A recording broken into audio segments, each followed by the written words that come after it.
Clarence and Pilar Fillmore didn't even have time to drop their bags on the floor of the lobby before surprising things began happening at the Whippet Hotel. It had been a long travel day, and they'd arrived home late.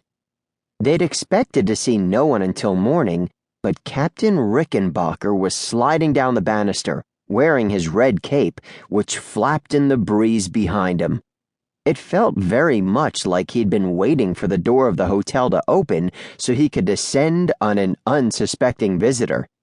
When Captain Rickenbacker arrived at the bottom of the stairs, he produced a white envelope from his vest pocket. "This came for you in the afternoon post." He said the words like they were part of a grand conspiracy. "Hello, Captain Rickenbacker," Clarence said. "It's nice to see you, too." "It's from him." "Him? Who is him?" Pilar asked. She had the most charming Mexican accent Clarence Fillmore had ever heard. He never grew tired of hearing it, but Captain Rickenbacker's voice was all business. "There is only one him. The him," Captain Rickenbacker said. Pilar looked at Clarence, puzzled but amused. She loved all the quirky people who lived in the Whippet Hotel. "Merganzer D. Whippet," Clarence said. For there really was only one him in their world, it was true. "Of course.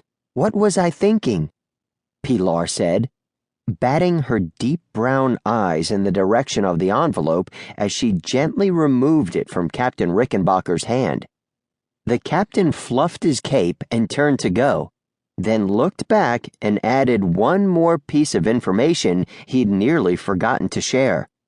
"Oh, and the top of the hotel has vanished. I'm investigating." Clarence should have been highly alarmed, but he was used to the extraordinary goings-on at the hotel. He took it in stride. "Where are Leo and Remi?" Mr. Fillmore asked. But Captain Rickenbacker was already leaving, on his way back up the stairs in the direction of the pinball machine, where he solved crimes and ate donuts. He was not one to dawdle after a mission had been completed. "Better read it," Pilar said, stepping out of her sandals. She liked the feel of the cool marble floor on the bottoms of her feet. And so Clarence popped the wax seal on the envelope, removed the letter, and read it out loud. "Clarence and Pilar, welcome home. I trust you had a marvelous time on your honeymoon in the Riviera. You have been missed. Things have been quiet as usual in your absence. Humdrum, dull, a real snooze. The boys were practically dying of boredom, so I decided to intervene on their behalf. I hope you won't mind that I've taken them on a little adventure. Nothing too exciting. There will be a lot of naps and checkers, that sort of thing. Take good care of the hotel in their absence. I'll have them back in a week. With fondness on your return, Merganzer D. Whippet." The truth, of course, was there had been no humdrum, no dull, no snoozing at the Whippet Hotel while Pilar and Clarence had been away.